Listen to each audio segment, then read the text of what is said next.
नमस्कार दोस्तों, मैं विपिन हूँ और आज हम बात करेंगे मेरठ जिले की, जहाँ इतिहास भी जागता है और राजनीति भी। यूपी 2027 कुर्सी की महाभारत काउंटडाउन में उत्तर प्रदेश की राजनीति में मेरठ सिर्फ एक जिला नहीं बल्कि एक पहचान है।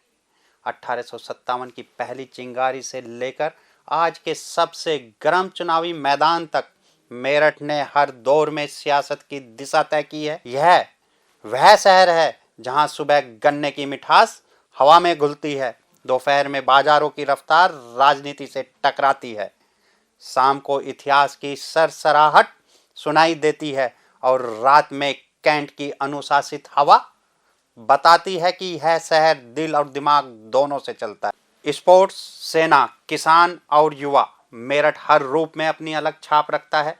यही वजह है कि यहाँ की राजनीति सिर्फ भाषणों से नहीं, जमीन से तय होती है। मेरठ की कुल आबादी लगभग 48 लाख है, जिनमें करीब 28 लाख मतदाता है। यही वोटर मेरठ की राजनीति की असली धुरी है। अगर जातीय समीकरण की बात करें तो मुस्लिम और जाटव समुदाय लगभग 5 से 6 लाख की संख्या में है। ठाकुर करीब 4 लाख, वैश्य 3 लाख, ब्राह्मण और गुर्जर लगभग 2.5 लाख वोट है। जाट करीब 2 लाख, जबकि सैनी और त्यागी लगभग 1-1 लाख है। यही वोट बैंक हर विधानसभा और हर चुनावी नतीजे की दिशा तय करता है। अगर हम मेरठ की विधानसभा की बात करें तो हस्तिनापुर की विधानसभा जो सबसे खास है। हस्तिनापुर सिर्फ एक सीट नहीं, प्रतिष्ठा और इतिहास की पहचान है। 3.5 लाख से ज्यादा वोटरों वाली इस सीट को लेकर कहा जाता है, जो हस्तिनापुर जीतता है वह लखनऊ की राह पकड़ता है। 2022 में बीजेपी के दिनेश खटीक ने यहां जीत दोहराई।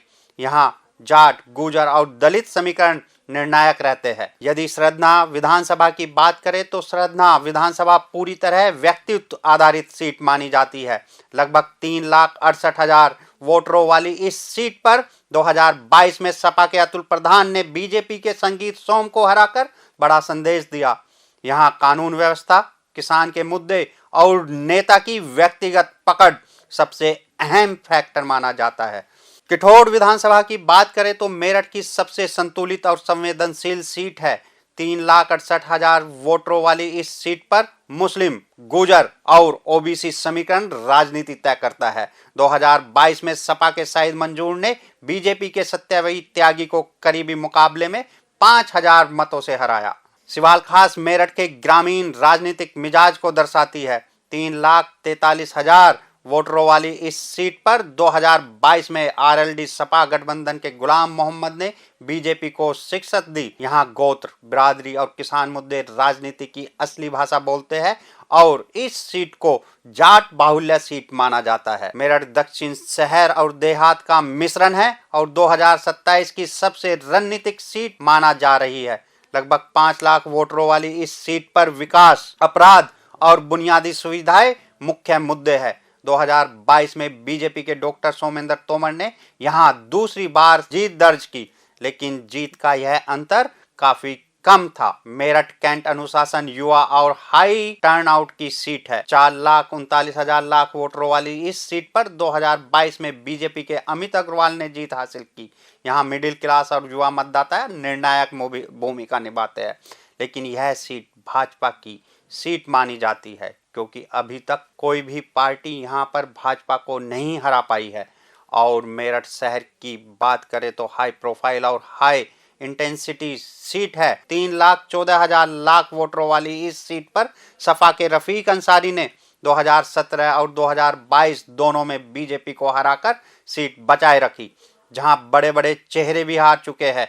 इसके बाद यदि हम लोकसभा एंगल की बात करें तो 2024 में अरुण गोविल की जीत का अंतर कम रहा और मेरठ जिले की 4 विधानसभाओं में से 3 सीटों पर वो हारे और केवल एक कैंट विधानसभा पर 96,000 वोटों की जीत से उनकी जीत तय हो पाई, वो भी बहुत कम मार्जिन से।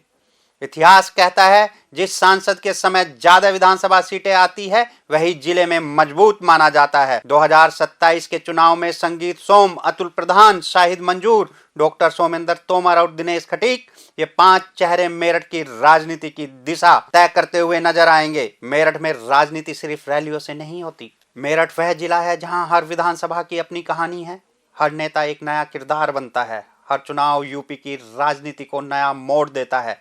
अगर आप मेरठ से हैं तो इस कहानी का कोई हिस्सा जरूर आपके पास होगा, और अगर नहीं तो याद रखिए, मेरठ को देखा नहीं जाता, महसूस किया जाता है।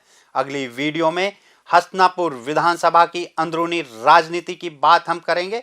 अगर आपके पास कोई अनसुनी कहानी या जमीन सच्चाई है हसनापुर राजनीति की तो हमको डीएम करें।